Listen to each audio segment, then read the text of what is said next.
तो फिल्म की शुरुआत होती है और हम देखते हैं कि 2:17 पर एक ही शहर के 17 बच्चे अपने अपने घरों से बाहर निकलते हैं और एक खास डायरेक्शन में दौड़ते हुए जाते हैं और फिर कभी भी लौटकर घर वापस नहीं आते क्योंकि वो गायब हो गए। हालांकि उनके घरों में सीसीटीवी कैमरास और अलार्म लगे हुए थे, लेकिन जब तक उनके मॉम डैड को पता चला तब तक देर हो चुकी थी। सीसीटीवी कैमरा से ही पता चल पाया कि बच्चे एक ही जैसा पोज, जो प्लेन का पोज होता है, वो बना के भागे और सेम टाइमिंग थी 2:17। गौर करने वाली बात ये थी कि सभी बच्चे एक ही स्कूल के एक ही क्लास के थे। क्लास में टोटल 18 बच्चे थे, जिनमें से 17 बच्चे गायब हो गए थे, लेकिन एक ही बच्चा था जो गायब नहीं हुआ था। अब इन सब बच्चों को जस्टिन नाम की टीचर पढ़ाती थी, तो सबसे पहले शक के घेरे में वही आई। और दूसरा वो बच्चा जो गायब नहीं हुआ था, उसका नाम था एलेक्स। पुलिस जस्टिन, एलेक्स और उसके मॉम डैड से पूछताछ कर रही थी, लेकिन किसी तरह का कोई भी नतीजा नहीं निकला।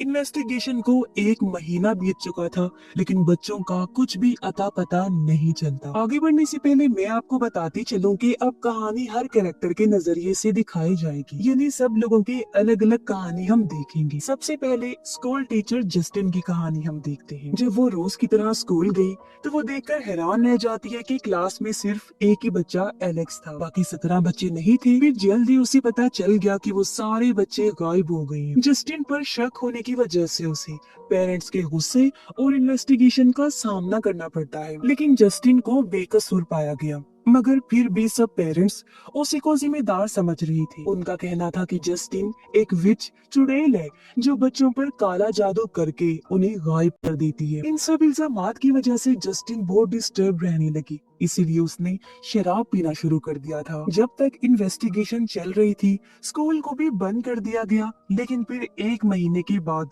स्कूल को रीओपन किया गया नए बच्चों के। लेकिन इससे पहले एक बड़ी पेरेंट्स मीटिंग बुलाई जाती है, जिसमें सभी विक्टिम पेरेंट्स भी आए हुए थे, यानी शिकार हुए जिनके बच्चे गायब हो गए। आज भी वो जस्टिन पर ही इल्जाम लगा रहे थे, जिस पर वो अपनी सफाई में कहती है कि मैं बेकसूर हूँ, मैंने बच्चों को कुछ नहीं किया, बल्कि मैं तो बच्चों से प्यार करती हूँ। प्रिंसिपल भी जस्टिन का साथ देता है। उसने कहा कि ये सच कह रही है, ये बेकसूर है, उल्टा ये तो खुद ही विक्टिम है। लेकिन तभी पेरेंट्स में से आर्चर नाम का आदमी बढ़ चढ़कर जस्टिन पर इल्जाम लगाने लगता है, यहाँ तक कि उसे विच तक बुलाता है। देखते ही देखते सब लोग बेकाबू होने लगते हैं। वो तो जस्टिन को मारने के लिए आ रहे थे, लेकिन प्रिंसिपल जस्टिन का बचाव करता है। सिक्योरिटी के साथ उसे वहाँ से निकाल दिया गया और उसे कहा जाता है कि वो फौरन यहाँ से अपने घर जाए और घर से बाहर ना निकले। इसके बाद जस्टिन अपनी गाड़ी में बैठी घर आ जाती। सारी चीजों से काफी दुखी थी, इसीलिए शराब पीने लगती। तभी बेल बजती है, इसीलिए उसने आवाज लगाई कि कौन है, लेकिन कोई जवाब नहीं आता। इसलिए वो जाकर सुराग से झांकती है, लेकिन बाहर कोई भी दिखाई नहीं देता। उसे बहुत अजीब लगा। उसने खिड़की से बाहर हर तरफ देखा, फिर भी कोई नहीं मिला। इसलिए वो रिलैक्स होकर जाने लगी, लेकिन अचानक दरवाजे पर जोर जोर से नॉक होना शुरू होता है। तो घबराहट में उसने बोला, कौन है? तुम्हें समझ नहीं आ रही, जाओ यहाँ से। जिसकी कुछ देर बाद वो हिम्मत करके एक औजार लेकर बाहर आती है। उसने देखा कि कोई उसकी गाड़ी पर बड़ा सा विच लिखकर भाग गया है। अगली सुबह जस्टिन पुलिस के पास रिपोर्ट करने जाती है। इस दौरान उसे एक ऑफिसर दिखाई दिया जो जस्टिन का ही दोस्त था। फिर वो स्कूल जाती है तो प्रिंसिपल उसे कहता है कि आप स्कूल मत आइए तो बेहतर होगा, हालात बहुत खराब हैं। जस्टिन कहती है, तो क्या मैं एलेक्स से बात कर सकती हूँ? प्रिंसिपल उसे समझाता है कि पेरेंट्स बहुत गुस्से में हैं। कल आपने देखा ही था, इसलिए जब तक मामला ठंडा नहीं हो जाता आप स्कूल से और खासकर बच्चों से दूर रहें। इसलिए वो उदास होकर वहाँ से चली जाती है। शाम को वो बार में अपने ऑफिसर दोस्त से मिलती है। उसके हाथ पर पट्टी लगी देखकर जस्टिन पूछती है कि ये कैसे हुआ। वो बताता है कि एक अजीब से केस के दौरान चोट लग गई थी। जस्टिन उसे बताती है कि सब मुझे विच समझ रहे हैं और किसी ने मेरी गाड़ी पर भी विच लिख दिया है। तब ऑफिसर किसी तरह उसका मूड ठीक करता है। अगले दिन जस्टिन ऑफिसर को कहती है, मुझे लगता है कि एलेक्स को कुछ तो पता है, हमें उससे बात करनी चाहिए। लेकिन ऑफिसर उसे मना करता है कि इन्वेस्टिगेशन चल रही है ना, उन्हें अपना काम करने दो और तुम इस सब में मत पड़ो। ये कहकर वो चला जाता है, लेकिन जस्टिन नहीं मानती। वो स्कूल से घर जा रहे एलेक्स का पीछा करती है और उसे घर के अंदर जाते हुए देखती है। फिर वो जाकर डोर बेल बजा देती है, लेकिन दरवाजा खोलने कोई नहीं आता। वो पूछती है कि अंदर कोई है, लेकिन कोई जवाब नहीं आया। आवाज भी कोई नहीं आ रही थी, जैसे अंदर कोई हो ही ना। जबकि थोड़ी देर पहले ही एलेक्स अंदर गया था और किसी ने उसके लिए डोर भी खोला था। इसीलिए जस्टिन को तो यहाँ बड़ी गड़बड़ लग रही। उसे जानना था कि आखिर यहाँ चल क्या रहा है, मगर घर की सब खिड़कियों को पेपर से कवर किया हुआ था। फिर वो दूसरे गेट से घर की बैक साइड की तरफ जाती है, जहाँ पर किस्मत से एक विंडो से थोड़ा सा पेपर हटा हुआ था। जस्टिन अब उसी में से झांक कर देखती है तो घर के अंदर बिल्कुल अंधेरा था और अंधेरे में दो लोग बैठे हुए थे, जिन्हें देख वो घबरा गई। हड़बड़ी में उसे वहाँ रखा शॉवल बेलचा गिर जाता है। ये देखकर वो और ज्यादा डर गई, लेकिन इस आवाज के बाद भी कोई बाहर नहीं आता। इसीलिए वो दोबारा झांक कर देखती है तो अब भी वो दोनों वैसे ही बुत बनकर बैठे हुए थे, जैसे कोई स्टैचूज हो। उसे ये सब बहुत अजीब लगता है और वो इस बारे में प्रिंसिपल से बात करती है कि एलेक्स के पेरेंट्स के साथ कुछ तो गड़बड़ है, एलेक्स किसी प्रॉब्लम में है और आपको अपनी तरफ से वहाँ चेक करना चाहिए। प्रिंसिपल कहता है कि ठीक है, मैं सब देख लूंगा, लेकिन तुम इन सब से दूर रहो प्लीज। इसके बाद जस्टिन वहाँ से स्टोर जाती है अपनी ड्रिंक्स लेने, लेकिन वो बिल्कुल अनजान थी कि कोई लेडी उसका पीछा कर रही है। अचानक पीछे से आकर वो जस्टिन के बाल पकड़कर नीचे पटक देती है और बोतल दिखाकर धमकाने लगती है कि तुम घर आई थी ना। जस्टिन कहती है कि मैंने कुछ नहीं किया, मुझे जाने दो। लेकिन वो लेडी बहुत गुस्से में थी और जस्टिन के मुंह पर ड्रिंक गिराने लगती है। इतने में स्टोर में काम करने वाला लड़का उस लेडी को पकड़कर वहाँ से बाहर निकाल देता है। फिर घर आकर रात को वो सो जाती है। तभी उसे सपना आया जिसमें वो खुद को अकेले स्कूल जाते हुए देखती है। क्लास में आते ही उसने देखा कि सब बच्चे गर्दन नीचे करके बैठे हुए थे। घड़ी में 2:17 हो रही और तभी एलेक्स सर ऊपर करके देखता है और अजीब सी स्माइल करता है। वो काफी डरावना किसी जोकर की तरह लग रहा था, जिससे डरकर जस्टिन की नींद टूट जाती है। फिर वो दोबारा सोने की कोशिश करती है, लेकिन लेटते ही अब ऊपर छत पर उसे कोई अनजान औरत दिखाई देती है, जिसका भी चेहरा जोकर जैसा था, जिससे डरकर वो चीख पड़ी और अब असल में वो जागती है और उसे एहसास होता है कि वो सपने के अंदर सपना देख रही है। खैर अगले दिन जस्टिन फिर से एलेक्स के घर की तरफ जाती है और उससे बात करने की कोशिश करती है, लेकिन एलेक्स उससे बात नहीं करता, सिर्फ इतना कहता है मेरा पीछा मत कीजिए और अपने घर चला जाता है। लेकिन जस्टिन नहीं मानता। वो फिर जाकर दरवाजे पर दस्तक देती है, कहती है कि मुझे पता है आप लोग अंदर ही हैं, इसलिए बाहर आ जाइए। लेकिन फिर भी दरवाजा नहीं खुला। अब की बार जस्टिन जाती नहीं, बल्कि घर के बाहर डेरा डाल लेती कि कभी तो घर से कोई बाहर निकलेगा। लेकिन दोपहर से रात हो गई थी और कोई भी घर से बाहर नहीं आता। इस दौरान जस्टिन को नींद आ गई और उसकी आंख लग जाती है। तभी अचानक घर का दरवाजा खुलता है। एलेक्स की माँ हाथ में कैंची लिए बाहर निकलती है और अजीब तरीके से दौड़ते हुए जस्टिन की तरफ आती है, लेकिन जस्टिन को सोता हुआ देखकर उसे कुछ नहीं कहती, सिर्फ कैंची से उसके बाल काट लेती है। खैर यहाँ पर जस्टिन का पार्ट खत्म हुआ और अब हम आर्चर के नजरिए से अगला पार्ट देखेंगे। वही सिंगल बाप जो जस्टिन पर विच होने का इल्जाम लगा रहा था, क्योंकि आर्चर का बेटा भी गायब था, जिसकी वजह से वो काफी डिस्टर्ब चल रहा था। ज्यादा टाइम बस वो अपने बेटे की वही रिकॉर्डिंग देखता रहता था और कोई सुराग ढूंढने की कोशिश करता। पुलिस स्टेशन की चक्कर लगाता रहता, ये पता करने के लिए कि उसके बेटे की कोई खबर मिली या फिर नहीं। पुलिस वाले भी बस इतना कहते हैं कि इन्वेस्टिगेशन चल रही है, कुछ भी पता चलेगा तो हम आपको बता देंगे। फिर शाम को पेरेंट्स मीटिंग में वो जाता है, वहाँ वो जस्टिन पर फिर से इल्जाम लगाता है और मीटिंग के बाद भी वो जस्टिन का पीछा नहीं छोड़ता। वो जब शराब लेने स्टोर में गई थी, वहाँ से वो उसका पीछा करते करते उसके घर तक आ गया था और वही बेल बजा कर तो कभी दस्तक देकर जस्टिन को डरा रहा था और उसकी गाड़ी पर विच भी इसी ने लिखा था। फिर रात में जब आर्चर सो रहा था, अचानक उसकी आंख खुलती है और उस वक्त 2:17 हो रही। तभी उसे कुछ आवाज आती है। आर्चर को लगता है कि उसका बेटा है। वो घर में हर तरफ देखने लगता है, लेकिन कोई दिखाई नहीं देता। तब अचानक दरवाजा खुल गया और वो भागकर बाहर देखने जाता है तो दूर उसे उसका बेटा दिखाई देता है, जो उसी प्लेन वाली पोज में भागता हुआ एक घर में चला जाता है। आर्चर भी घर के अंदर चला गया और हर जगह बेटे को ढूंढने लगता है। इसी दौरान वो ऊपर वाले कमरे में चेक करने गया, जहाँ उसे बेड पर कोई लेटा हुआ दिखाई दिया, जो उसका बेटा ही था। आर्चर उससे पूछता है, बेटा तुम कहाँ चले गए थे?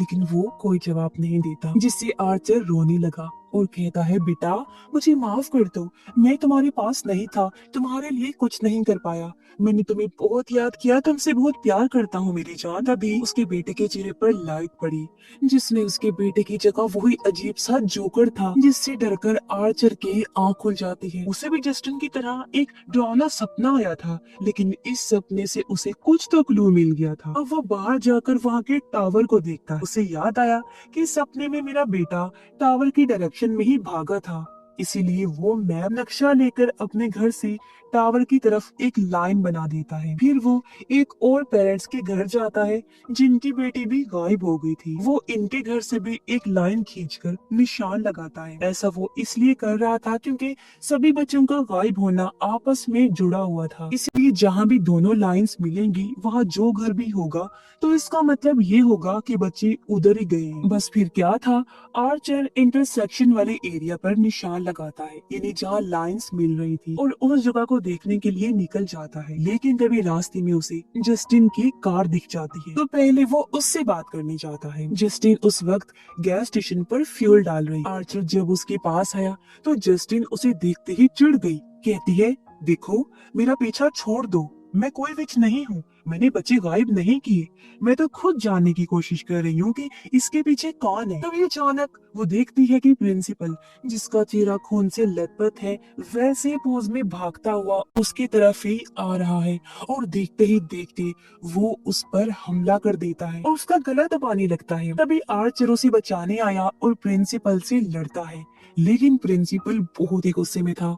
उसकी आंखें जैसे बाहर आ रही थी और वो आर्चर पर भारी पड़ता है और उसका भी गला दबाने लगता है, और यहीं पर ये सेगमेंट खत्म हुआ। अगला सेगमेंट हम ऑफिसर के नजरिए से देखेंगे। वो अपनी गाड़ी में बैठकर अपने काम पर निकल जाता है। इस दौरान उसकी नजर एक लड़के पर पड़ती है जो किसी के घर में झांक रहा था। वो लड़का ऑफिसर को देखते ही भागने लगा, लेकिन किसी तरह पकड़ा जाता है। ऑफिसर उससे पूछता है तुम्हारे पास कोई हथियार या ड्रग्स वगैरह तो नहीं है? लड़का कहता है नहीं सर। लेकिन जब ऑफिसर उसकी तलाशी लेने लगता है तब उसकी उंगली में इंजेक्शन की सुई घुस जाती है। मतलब साफ था कि वो झूठ बोल रहा था, और पता चलता है कि ये लड़का ड्रग डीलर है और नशे वाला इंजेक्शन अपनी जेब में लेकर घूम रहा है। ऑफिसर को उस पर बहुत गुस्सा आता है और उसे जोर का मुक्का मारता है, और फौरन जाकर उसने अपनी उंगली पर दवाई लगाई।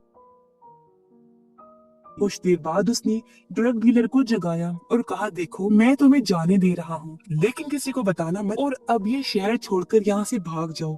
आज के बाद यहाँ दिखाई मत देना, और अगर मुझे तुम दोबारा दिखाई दिए तो फिर तुम्हारी खैर नहीं। ये समझाकर उसने डीलर को जाने दिया। और अब हमें पता चलता है कि जो पट्टी उसकी उंगली पर देखकर जस्टिन ने पूछा था तो वो यही चोट थी जिस केस को वो अजीब कह रहा है। इसके बाद वो जस्टिन से मिलने गया, फिर अपने घर आ जाता है। लेकिन अब हमें एक और हैरानकुन बात पता चलती है कि ऑफिसर शादीशुदा है और उसकी वाइफ वही लेडी है जिसने स्टोर में जस्टिन पर अटैक किया था। उसकी वाइफ को उन पर शक हो गया था, इसीलिए उसने ऐसा किया था और पूछा भी था कि तुम घर आई थी। फिर ऑफिसर पुलिस स्टेशन जाता है। वो बाहर ही घूम रहा था कि तभी सामने उसे ड्रग डीलर भी नजर आया। उसे देखते ही ऑफिसर को गुस्सा आ गया। वो चिल्लाकर कहता है ओए मैंने तुमसे क्या कहा था। उसे देखते ही वो फौरन भाग गया। तब ऑफिसर भी अपनी गाड़ी से उसका पीछा करने लगता है, यानी अब की बार ये उसे नहीं छोड़ेगा। और इसी के साथ ऑफिसर का सेगमेंट भी पूरा हो जाता है। अगला सेगमेंट ड्रग डीलर का है।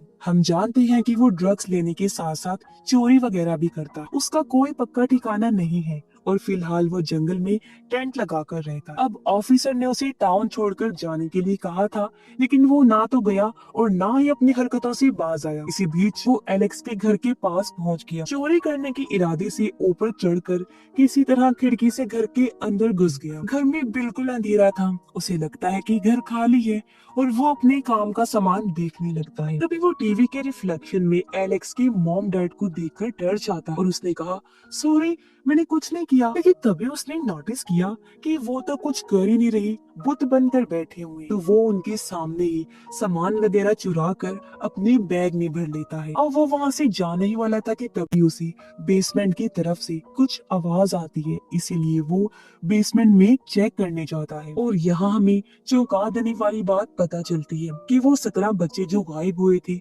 इसी बेसमेंट में मौजूद हैं। डीलर उन्हें देखकर डर जाता है और वहाँ से भागने लगता है। अब एक आधा सामान ही उसके हाथ लगा था जिन्हें बेचने वो स्टोर में जाता है। जिस बीच उसकी नजर दुकान में लगे उन मिसिंग बच्चों के पोस्टर पर पड़ती है जिनके ऊपर इनाम भी रखा हुआ था। ये देखते ही उसकी आंखों में चमक आ जाती है क्योंकि उसे तो पता चल गया था कि बच्चे कहाँ हैं। अब वो ही बताने और इनाम पाने के लिए वो पुलिस स्टेशन जा रहा था, लेकिन बाहर ही उसे ऑफिसर देख लेता है, इसलिए डीलर को वहाँ से भागना पड़ता है। लेकिन वो उसे बचकर जंगल तक पहुँच जाता है, मगर यहाँ उसे डरावनी सी हंसी सुनाई दी। फिर वो इधर उधर देखता है तो दूर वही जोकर जैसा इंसान खड़ा था जो उसकी तरफ इशारा करता है। उसे देखकर ड्रग डीलर डर गया और भागकर अपने टेंट में घुस जाता है। खुद को समझाने लगता है कि ये असली नहीं है, ये मेरा वहम है, शायद नशे में होने की वजह से मुझे वो दिखा। लेकिन तभी वो टेंट के बाहर उसकी परछाई को देखता है, यानी ये कोई वहम नहीं था, वो यही आ गया था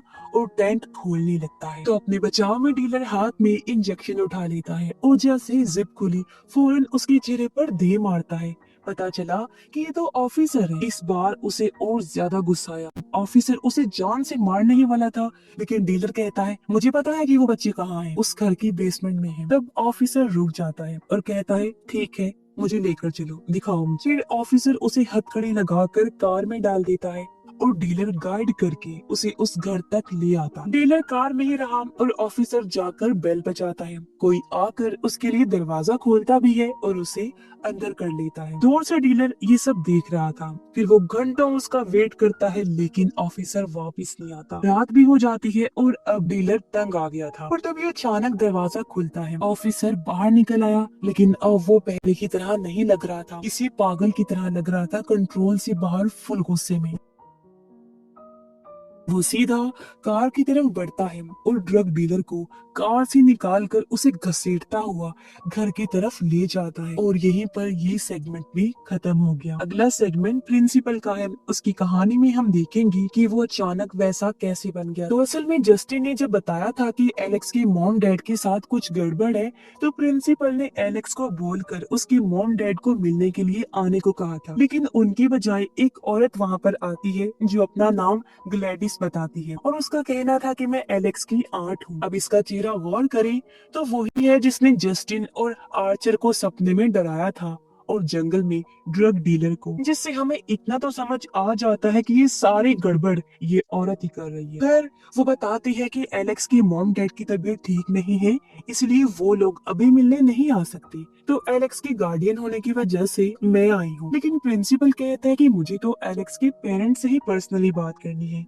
गार्डियन नहीं चलेगी, इसलिए वो वहाँ से चली जाती। इसके बाद प्रिंसिपल घर आ गया और अपने दोस्त के साथ बैठकर टीवी देखने लगता है। तभी डोर बेल बजती है। वो लोग जाके दरवाजा खोलते हैं तो ये एक लेडीज ही थी जो पानी मांगने के बहाने से घर में घुस जाती है। और यहाँ पर ये सच पता चलता है कि ग्लैडिस असल में एक विच है जो काले जादू में बहुत माहिर है। उन्हें अपनी बातों में उलझाकर वो अपने बैग से अजीब सी कांटेदार टहनी निकालती है, उससे अपने हाथ पर कट लगाकर उन पर खून लगाती है। इससे पहले कि ये लोग कुछ समझ पाती, वो कैंची निकाल कर प्रिंसिपल के दोस्त के बाल काट देती है। फिर एक घंटी निकाल कर बजाती है, जिसे सुनकर प्रिंसिपल उसके कंट्रोल में आ जाता है। फिर वो प्रिंसिपल के दोस्त की बाल इस टहनी पर लपेट कर तोड़ देती है और ऐसा करते ही प्रिंसिपल एकदम से अपने दोस्त पर अटैक कर देता है, उसे पकड़कर नीचे गिरा देता है, फिर उसके मुंह पर काले रंग की उल्टी करता है, फिर अपने सर से उसके चेहरे पर बार बार मारता है, जिससे उसका पूरा चेहरा फटकर कुचला गया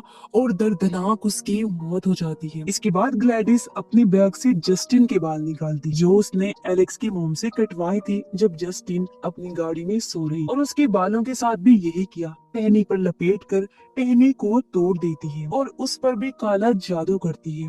इसके बाद प्रिंसिपल भागकर जस्टिन को मारने जाता है, जो गैस स्टेशन पर खड़ी आर्चर से बात कर रही थी, जहां आर्चर ने उसे बचाने की कोशिश तो की, लेकिन प्रिंसिपल उसका ही गला दबाने लगता है। तब जस्टिन अपनी जान बचाकर स्टोर में भाग जाती है और कुछ देर बाद प्रिंसिपल आर्चर को छोड़कर जस्टिन की तरफ आने लगता है। वो स्टोर में घुस गया और जस्टिन का पीछा करने लगता है। ये देख वो दहशत में आकर इधर उधर भागने लगती है, लेकिन एक पॉइंट पर उसे भागने के लिए कोई रास्ता नहीं मिल रहा था।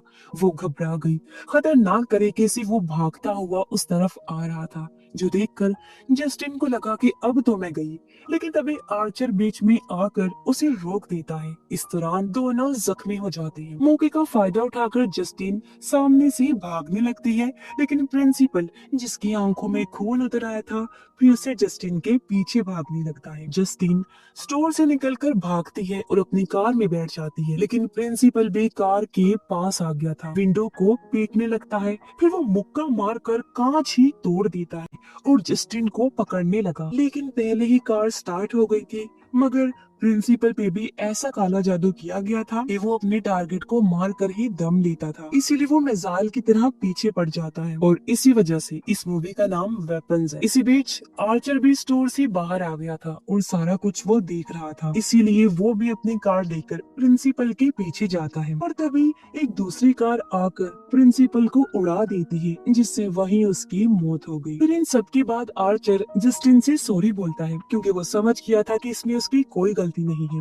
बल्कि सच में वो तो खुद विक्टिम है। जस्टिन उसे माफ करके कहती है कि मैंने अपने लाइफ में आज तक ऐसा कुछ नहीं देखा। आखिर उसके साथ हुआ क्या था? कुछ दिन पहले मैं जब उससे मिली थी तब तो वो बिल्कुल ठीक लग रहा था। आर्चर कहता है, मैंने भी ऐसा कभी कुछ नहीं देखा, लेकिन जैसे वो भाग रहा था वो मैंने गौर किया, वो बच्चे भी इसी पोज में भाग रहे हैं। फिर वो मैप खोलकर उसे वही इंटरसेक्शन वाला एरिया दिखाता है। जस्टिन देखती है कि इंटरसेक्शन वाले एक पॉइंट पर जो घर था वो एलेक्स का ही घर था और यहीं पर सेगमेंट पूरा हुआ। अगला पार्ट एलेक्स का है, जहां हमें एलेक्स की कहानी शुरू से दिखाई जाएगी और अब जाकर सारे राज खुलेंगे। तो यहाँ पर हम एलेक्स को देखते हैं, जो कि रोज की तरह अपनी स्कूल जाता है। फिर स्कूल के बाद उसके डैड उसे लेने आए और घर ले जा रही होती है। उसे बताती है कि तुम्हारी आंट ग्लैडिस घर पर रहने आ रही है। एलेक्स कहता है कि वो क्यों आ रही है, मैं उनके साथ कैसे रहूंगा, मैं तो उनको जानता तक नहीं। तब उसके डैड समझाते हैं कि बेटा वो बहुत बीमार है और उनका हमारे सिवा कोई नहीं है, वो भी हमारी फैमिली का हिस्सा है और इस वजह से हमें उनकी मदद करनी पड़ी। इसके बाद रात में हम देखते हैं कि एलेक्स अपनी विचेस वाली किताब पढ़ रहा होता है। तभी वो नोटिस करता है कि उसकी डैड आंटी ग्लैडिस को ले आए। उसने देखा कि वो काफी बूढ़ी और बीमार लग रही है, जो अपने साथ खास किस्म का पौधा भी लाई थी, जिसे इग्नोर करके एलेक्स सो जाता है। फिर उसके डैड स्कूल छोड़ने जाते हैं, लेकिन छुट्टी के बाद वो एलेक्स को लेने नहीं आते। सब बच्चों के पेरेंट्स उन्हें ले जा चुके थे, सिर्फ एलेक्स ही रह गया था। काफी देर वेट करने के बाद अब वो पैदल घर जाने का फैसला करता है।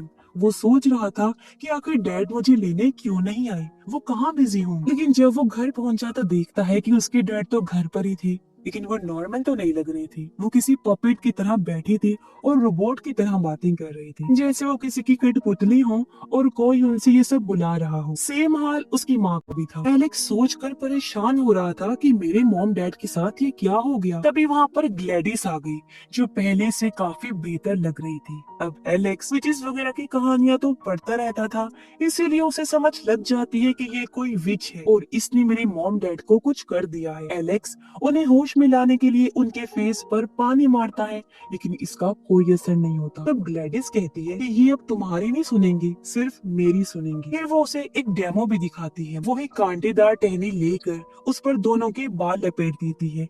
ऐसा करने के बाद टहनी को उसने तोड़ दिया, जिसकी फौरन बाद वो दोनों टेबल पर रखा फोक उठाकर अपने चेहरों में घोंपने लगते हैं। ये देखकर एलेक्स घबरा जाता है, ये सब बंद करने के लिए कहता है। तब ग्लैडिस वो टूटी टहनी सामने रखे पानी वाले बाउल में डाल देती है, जिससे ये सब रुक जाता है। फिर वो एलेक्स से कहती है कि अगर तुम चाहते हो कि तुम्हारे मॉम डैड जिंदा रहें, तो बाहर किसी को कुछ मत बताना और जैसा मैं कहती हूँ वैसे ही करना। इस तरह वो एलेक्स को डरा धमका कर उसे अपने पपेट की तरह यूज करने लगती। वो उसके कहने पर सब कर रहा था और रोज ग्लैडिस को उस पौधे के सामने जादू करते हुए देखता, जिससे वो धीरे धीरे ठीक होती जा रही थी, यानी हेल्दी और जवान। लेकिन कुछ टाइम बाद वो फिर से बुरी और कमजोर होने लगती है। तो वो एलेक्स को कहती है कि अगर तुम मेरा एक काम कर दो तो मैं तुम्हारे मॉम डैड को ठीक कर दूंगी और यहाँ से भी चली जाऊंगी। वो काम था कि एलेक्स को अपने सारे क्लासमेट्स की कोई ना कोई चीज लेकर आनी थी, जिससे वो उन पर भी जादू करके अपना कंट्रोल कर सकती थी। अब मासूम एलेक्स को खतरे का कोई अंदाजा नहीं था। वो इसके लिए भी मान जाता है। फिर स्कूल जाकर वो सोचता है कि इनका कौन सा सामान चुराना चाहिए, पेंसिल, रेजर, शार्पनर या फिर कोई और चीज। लेकिन ये काम रिस्की था। तब उसकी नजर सब बच्चों के नेम स्टिकर्स पर पड़ती है। तो वो सोचता है कि इन्हें ही निकाल कर ले जाता। फिर गेम पीरियड में जब सारे बच्चे बाहर खेल रहे थे तो वो क्लास में जाकर सब स्टिकर्स उतार कर बैग में डाल देता है। फिर घर जाकर वो सब स्टिकर्स ग्लैडिस को दे देता है, जिसे यूज करके वो 2:17 पर अपना काला जादू करती है। इस तरह सारे बच्चे उसके कंट्रोल में आ जाते हैं और उस पोज में घरों से भागकर ग्लैडिस के पास आ गई थी। इस तरह वो सब बच्चों को किडनैप करके बेसमेंट में बंद कर देती है। फिर अगले दिन एलेक्स अकेला ही स्कूल जाता है और धीरे धीरे बात फैल जाती है कि एक ही क्लास के 17 बच्चे गायब हो गए हैं। और जब पूछताछ हुई तो ग्लैडिस अपने हिसाब से इस मामले को संभाल लेती है। इस तरह उसने इस घर में 17 बच्चे और एक कपल को अंधेरे में बंद करके रखा हुआ। सबको खाना खिलाने का काम उसने एलेक्स को ही दे रखा था। एलेक्स सबके साथ अंधेरे में ही रहता था, टाइम पर खाना खिलाकर स्कूल चला जाता। डर की वजह से किसी को कुछ नहीं बताता। बेचारा अकेला बच्चा इतना भयानक राज दिल में दबाए हुए था, सब अकेले ही सह रहा था। तो ये थी एलेक्स की कहानी। और अब चलते हैं फिल्म के लास्ट सेगमेंट में, जहाँ ये कहानी एंड होगी और हम मजीद चीजों को समझेंगे। यहाँ प्रेजेंट टाइम में एलेक्स जब स्कूल से वापस आया तो घर के बाहर पुलिस की गाड़ी को खड़ा हुआ पाता है। घर के अंदर उसने ऑफिसर और ड्रग डीलर को देखा, जो भी ग्लैडिस के वश में आकर पुतले बन के खड़े हुए। तब ग्लैडिस आकर एलेक्स से कहती है कि अपना सामान पैक करो, हम यहाँ से निकल रहे हैं, और अपना जादू करने चली जाती है। दरवाजे पर उसने गार्ड के तौर पर उसके मॉम डैड को खड़ा किया हुआ था। इतने में आर्चर और जस्टिन भी घर के बाहर पहुंच जाते हैं। तभी डोर ओपन होता है और सामने ऑफिसर दिखाई दिया। जस्टिन कहती है मैं इसे जानती हूँ। फिर वो भी आर्चर के साथ अंदर चली जाती है और तभी अचानक ऑफिसर और ड्रग डीलर उन दोनों पर अटैक कर देते हैं। आर्चर डीलर से लड़ने लगता है और जस्टिन ऑफिसर से बचकर किचन में भागती है, लेकिन ऑफिसर उसे पकड़ लेता है। जस्टिन उसे कहती है ये तुम्हें क्या हो गया है, शांत हो जाओ, लेकिन वो उसकी नहीं सुनता। तभी जस्टिन के हाथ में आलू छीलने वाला कटर लग जाता है, जिसे वो ऑफिसर का चेहरा छील देती है ताकि दर्द से वो उसे छोड़ दे।